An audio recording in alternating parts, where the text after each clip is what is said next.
আজ 2024 15ই আগস্ট। আপনারা জানেন যে স্বাধীনতা দিবস ছিল, জাতীয় পতাকা উত্তোলন। যেভাবে আমাদের পূর্বপুরুষরা তাদের রক্তর বলিদানে আজকের আমরা এই যে স্বাধীন দেশ পেয়েছি, সেই সেই দিনটাকে আমরা স্মরণ করার জন্য মন্দিরবাজার ব্লকের বিভিন্ন কর্মী নেতৃত্ব এবং আমি মহিদুল ইসলাম মন্দিরবাজার ব্লক সভাপতি, আমরা সবাই একত্রিত হয়ে প্রায় আমরা 10 থেকে 15টা ফ্ল্যাগ উত্তোলন করেছি। সর্বোপরি আমরা রায়পুর থেকে আমরা পতাকা উত্তোলন কর্মসূচি শেষ করে, কিন্তু আজকের এই দুঃখের বিষয় যে আজকের আমরা স্বাধীন দেশ যে আমরা পেয়েছি, যে পূর্বপুরুষ হাসপাতুল্লাহ থেকে শুরু করে স্বাধীনতা সংগ্রামী ক্ষুদিরাম বসু এবং সুভাষচন্দ্র একাধিক পূর্বপুরুষরা যারা চলে গেছে আজকে দেশটা স্বাধীন করে, কিন্তু আজকে সেই দেশে মানুষের কথা বলার আর সেই পরিস্থিতি নেই। সেখানে আমরা গুটি কয়েক মানুষ আমরা কথা বলি, কেন্দ্রের মোদী সরকার আর আমাদের রাজ্যের মাননীয় মুখ্যমন্ত্রী মমতা ব্যানার্জি দুজন মিলে সেই বর্বরতা যে 200 বছর ইংরেজরা রাজত্ব করেছিল সেই সময়টা ফিরিয়ে আনার জন্য মানে প্রাণপণ চেষ্টা করছে কিভাবে আবার সেই ইংরেজদের শাসন, যেখানে মানুষের বাক স্বাধীনতা বলে কিছু থাকে না। আপনারা জানেন যে একদম রিসেন্ট ঘটনা যেটা আরজি করে ঘটেছে, আমরা যে কোনো ধর্ষণকে আমরা নিন্দা জানাই এবং তাকে ফাঁসি দিক সরাসরি মানুষের সামনে, জনগণের সামনে আমরা সেই দাবি রাখি। এবং আমাদের তরতাজা আবু সিদ্দিক যিনি খুন হয়েছে পুলিশের রাজদীপের কুনজরে পড়ে, তাই আমরা সেই রাজদীপকে আমরা এই আজকের মহান দিন 15ই আগস্ট এই দিনে আমরা বার্তা দিচ্ছি যে রাজ্য সরকারের কাছে অবিলম্বে আপনার প্রশাসন, আপনি যেহেতু পুলিশ প্রশাসনের মাথা, তাই আপনার কাছে আমাদের রিকোয়েস্ট আপনি উপযুক্ত শাস্তি যাতে হয় সেই ব্যবস্থা করুন এবং আমরা একটা সুন্দর পশ্চিমবাংলায় যে বাংলা আমরা বিগত দিন পেয়েছি সেই বাংলায় যেন আমরা আবার ফিরে পাই। এই বলে আমি আমার বক্তব্য শেষ করলাম। জয় হিন্দ, বন্দে মাতরম।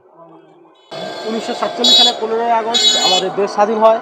তার আগে ঠিক 1747 সালে ব্রিটিশ ইস্ট ইন্ডিয়ান কোম্পানি আমাদের দেশটাকে দখল করে এবং সেখানে আমাদের পরাধীন করে রেখেছিল। সেই পরিস্থিতি দাঁড়িয়ে আমাদের বহু সংগ্রামী, বহু নেতা তাদের জীবনের বিনিময়ে, তাদের আত্মবলিদানের মাধ্যমে আমাদের স্বাধীন দেশ দিয়েছে। যেমন আছে ক্ষুদিরাম বসু, যার কথা না বললেই নয়, নেতাজি সুভাষচন্দ্র বসু, মহাত্মা গান্ধী, আছে আমাদের ভগৎ সিং, আরও অনেক বহু প্রমুখ নেতা আছে যাদের কথা না বললেই নয়। তাদের রক্তের বিনিময়, তাদের জীবনের বিনিময়ে আমরা স্বাধীন দেশ পেয়েছি। এই স্বাধীন দেশে বাক স্বাধীনতা থাকে, বাক স্বাধীনতার 6টা পদ থাকে। সেই বাক স্বাধীনতার মধ্যে পড়ে যে এই স্বাধীন রাজ্যে, এই স্বাধীন দেশে তোমাকে নিরস্ত্রভাবে জমায়েত সমাবেশ করা যেতে পারে, কিন্তু বর্তমান পরিস্থিতিতে এমন হয়ে গেছে যে আমরা যদি কোনো সমাবেশ করি বা কোনো সমাবেশ করি, সেখানে পশ্চিমবঙ্গের রাজ্য কমিটির বা পশ্চিমবঙ্গের শাসক দল তারা আমাদের এই সংগ্রামকে ভেঙে দেয়। এখানে তো নিরস্ত্রভাবে সংগ্রাম করা তো স্বাধীনতার মধ্যে পড়ে, সেখানে আমাদের সংগ্রামকে ভেঙে দেয়। আর হয় যে বাক স্বাধীনতা, আপনাকে বাক স্বাধীনতা থাকতে হবে, আপনি বাক স্বাধীনতার অন্তর্ভুক্ত, আপনার মন চাইলে বলতে পারেন, সেখানে আপনাকে বলতে দেয় না, মুখ বন্ধ করে রাখে। এই বলার প্রতিবাদে আজ আমাদের মধ্যে থেকে চলে গেলেন আবু সিদ্দিক ভাই, যিনি প্রতিবাদ করেছিলেন, যিনি অন্যায়ের বিরুদ্ধে রুখে দাঁড়ানোর চেষ্টা করেছিলেন। আজ তিনি আমাদের সাথে নেই। আমরাও স্বাধীন হব, আমাদেরও এই পরিস্থিতি থেকে বেরিয়ে আসবো। ঠিক নেতাজি সুভাষচন্দ্র বসু, ক্ষুদিরামের মতো আবু সিদ্দিক ভাইও ইতিহাস হয়ে থেকে যাবে। আর এই বাক স্বাধীনতার দেশে, এই স্বাধীন দেশে, যেখানে আরজি কর মেডিকেল কলেজে চেস্ট বিভাগের একজন ডক্টর ছিলেন, তাকে এই ডিউটিরত অবস্থায় তাকে খুন করা হয় এবং রাজ্যের কিছু মানুষ বলে এটা অস্বাভাবিক কোনো মৃত্যু এবং তাকে অস্বাভাবিকভাবে নির্যাতন এবং গণধর্ষণ করে। গণধর্ষণের পর তাকে খুন করে। এই খুনের পর রাজ্যের কিছু মানুষ বলে অস্বাভাবিক কোনো মৃত্যু। আজ 7 দিন হয়ে গেল, বৃহস্পতিবার থেকে বৃহস্পতিবার 8 দিনের মাথায় তার এখনও খুনিদের খুঁজে পাওয়া যায়নি। একটা সিভিক ভলেন্টিয়ারকে সাজিয়ে তাকে বলছে আমি খুন করেছি, আমাকে ফাঁসি দিয়ে দাও, অথচ তার থেকে 2-3 রকমের সিমেন্ট পাওয়া যায়। সেখানে কোনো প্রতিবাদ নেই, কোনো বিচার নেই।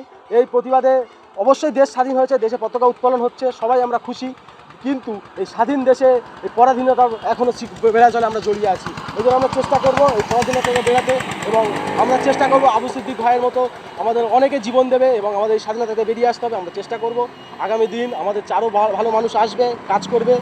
চাই যেই আমাদের বাক স্বাধীনতা, আমাদের সকল স্বাধীনতা যেন আমরা ফিরে পাই। শুধু স্বাধীনতা মানে দেশের পতাকা উত্তোলন করা তা নয়, কিন্তু একদম। স্বাধীনতা মানে আপনার মৌলিক অধিকারগুলো, আপনার অধিকারগুলো ফিরে পেতে হবে, সেই চেষ্টা করা। জয় জয় হিন্দ, বন্দে মাতারাম।